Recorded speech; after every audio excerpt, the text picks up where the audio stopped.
aside from some of your best. Oh boy. Yes, two of them are Dark Souls.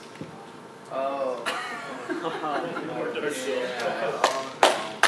I going to get thrown out of the hotel for saying these? What is this? Well, it's just quotes from the videos. Alright. Wow. This is a good one. Alright. Is this Spider-Man Web of Shadows? Or is this... that's PlayStation 1 one that oh my god. Oh, that was great. So from Spider-Man on the PlayStation 1... Oh, come on! He blocked the fucking camera. I couldn't see what was going on, leading to instant death.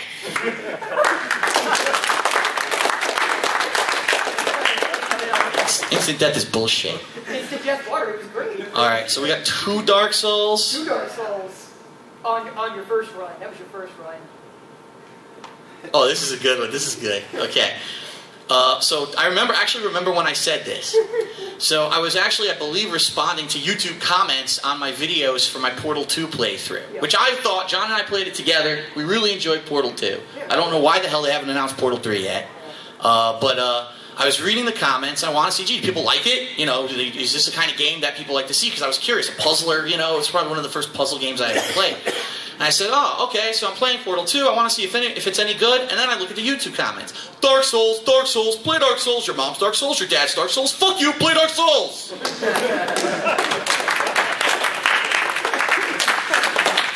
The Dark Souls trolls. Yeah. Yes. All right, what the hell? Ooh, this is good too. That's when you're trying to get to the pro. Okay. He was trying to get uncursed, and he had to go to... Okay, I remember this. Yeah, the crow would never come. And... So the stupid part of the game where if you get cursed, you need to talk to a crow to get uncursed, or he gives you an item or something to trade with him. You gotta talk to Belka, the Sin dude. Yeah. He has a cursing item.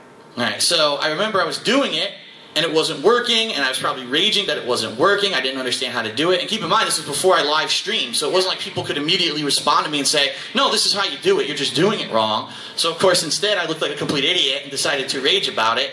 And so I guess I said, oh, equip this, unequip this, run off to the secret passage. Oh, you missed it, instant death. Fuck you, do everything you're gonna get for 4 hours. Fuck you.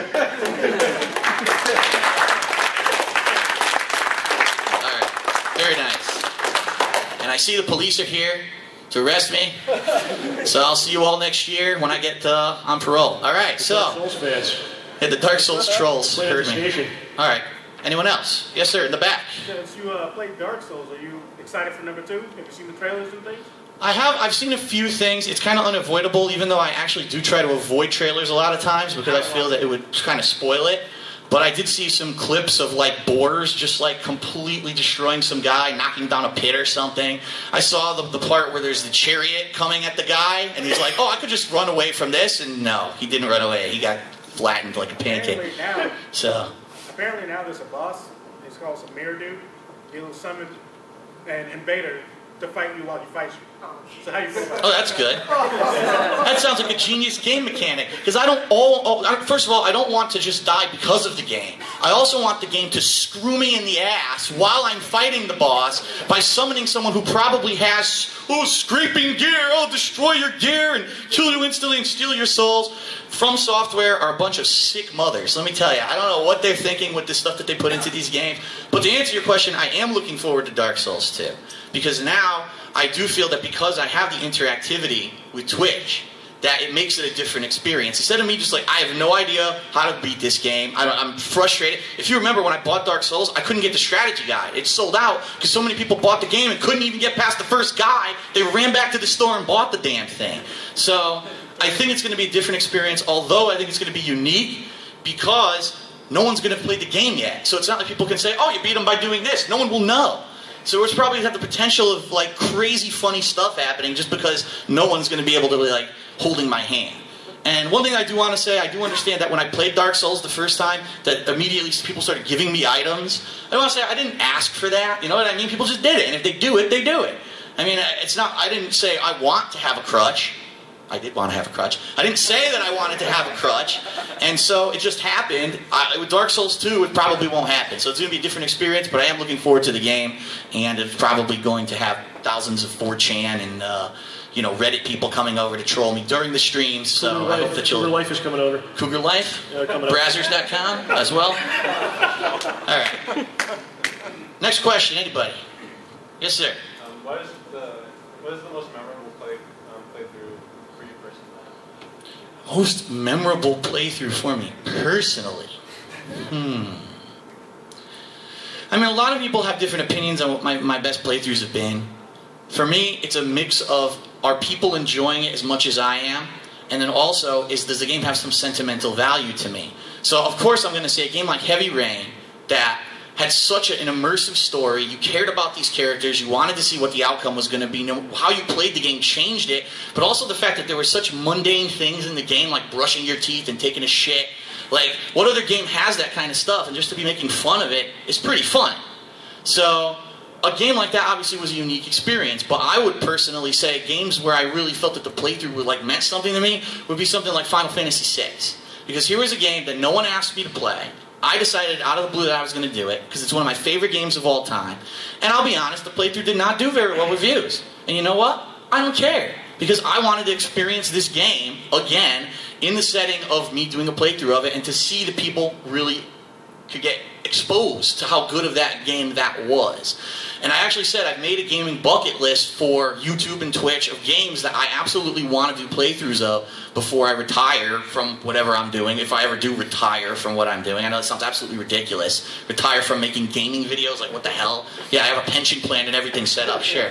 But, you know, classic, amazing games. Like, who wouldn't want to do Super Mario World? You know what I mean? The game that redefined a generation of gaming. I mean, that thing blew it out of the park. A game like A Legend of Zelda: Link to the Past. When I do playthroughs of these games, that's going to really be like, I don't care if people watch. This is a game that I have an emotional tie to because I grew up with this game, and I want to re-experience that. I mean, a lot of these games I haven't played for a hell of a long time, so it's going to be me feeling that nostalgia factor again. So that will eventually be coming up. Earthbound, by the way, is another one. Chrono Trigger is another one, and a lot of people are like, oh, I wonder what the games are. So there's some good stuff that eventually I will be doing. I hope that answers your question. Yeah, thank you. Yes. Are you going to be doing another Axe Body Detailer video? Yes. Tonight. Tonight. We'll do it live. Yes. Pour the water on my head. Get electrocuted on the microphone. Very good. All right. Any other questions, anybody? Yes, sir. When you went to direct capture, I wasn't worried about your audio or your video. I said I was still going to watch it because I liked it. But one thing I missed is you actually like putting your hands inside the, like putting your hands in front of the camera, in reference to Heavy Rain, Right. Falcon Punch. Right. And you know, it's a good point. Is there a question portion of that, or is this just a comment? Okay. So I understood that. I knew that when I was changing the method that I was going to be doing my content, that it was a big risk. And I'll be honest, there are people, yes, I can't believe it, but there are people out there who said, you upgraded from a lower quality to a higher quality format? Screw you, I'm never watching your videos again. I was like, what? Like, I'm giving you better, and you leave. Like, I can't see your middle finger. I don't know if you're pushing the button.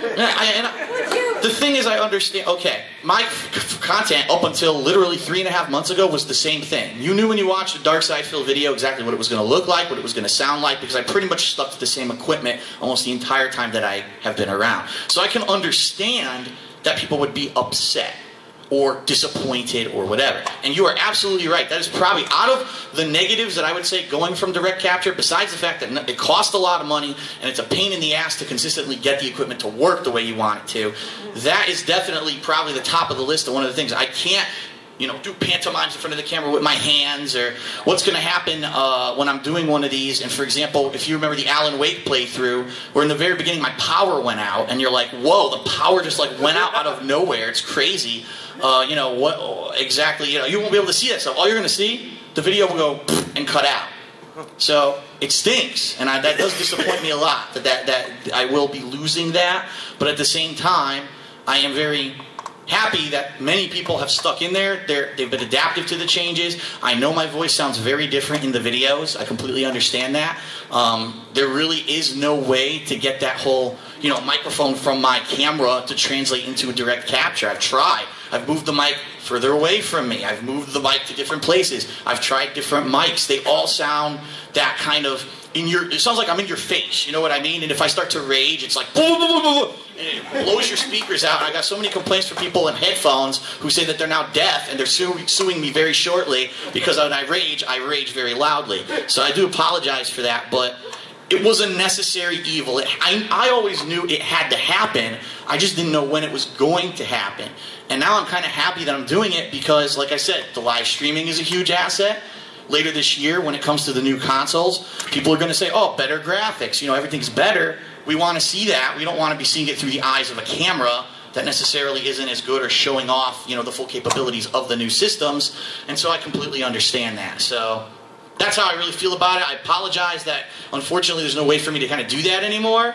But I think that the benefits far outweigh the negative things that we've kind of maybe lost a little bit since I adopted. You get to add stuff in, you blew it, things like that get added in. Oh yeah, the Adam Sandler clips, everyone loves that. You know, I put that in there, or the Get On With It clip from Monty Python. People love that kind of stuff. So it's different, but it's new, and I think that it's refreshing too, that it's not always just the same thing I've been doing. So.